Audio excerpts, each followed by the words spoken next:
Hello, I'm Eve from the University of Pennsylvania's English Language Programs, and today we're talking about the Duolingo English Test, the DET. In this video, we're going to talk about what the DET is. Here's our agenda. We'll talk about the purpose of the test and the logistics of the DET, as well as score reporting and its adaptive testing structure. Let's start by talking about the purpose of the DET and some of its more important logistics or organizing details of the testing experience.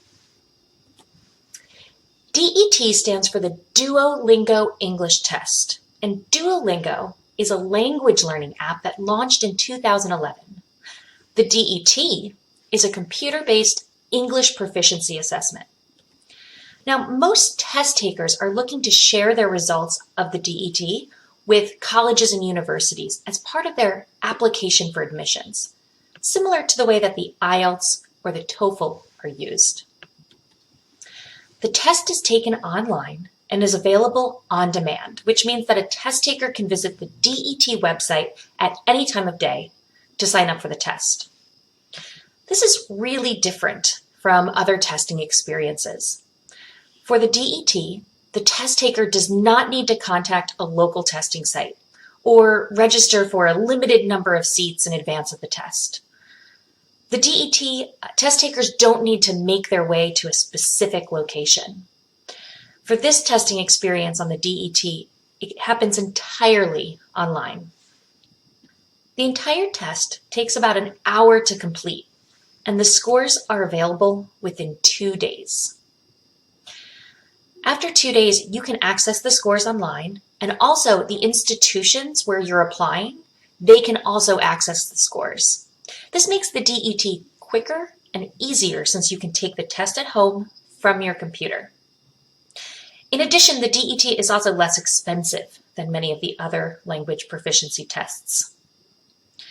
Now, let's talk about the score reporting for the DET. On the score report for the DET, you'll see an overall score, and that's a number between 10 and 160.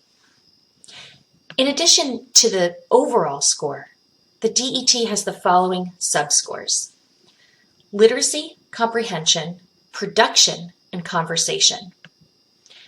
You might notice that this is different from the traditional testing categories.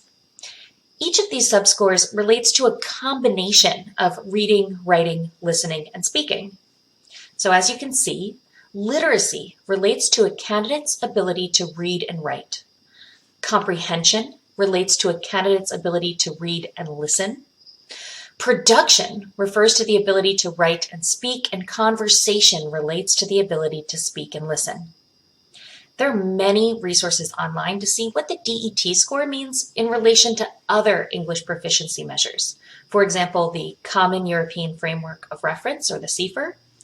And there's also comparisons to the TOEFL and the IELTS. Also, schools accepting the DET will post information about their expectations or score minimums on their admissions websites. One final aspect of the DET that we'll discuss in this video is its adaptive test structure. So the DET uses computer adaptive testing, which means that the questions depend on your test performance. If you answer a question correctly, the next question will be more difficult. The questions will continue to increase in difficulty as long as you as the candidate are answering those questions correctly. The test changes in this way in order to keep the test at the right level for the candidate, which allows for accuracy when scoring a candidate's performance. Thanks for checking out this video about the DET. You can find more videos like this on the Penn ELP YouTube channel.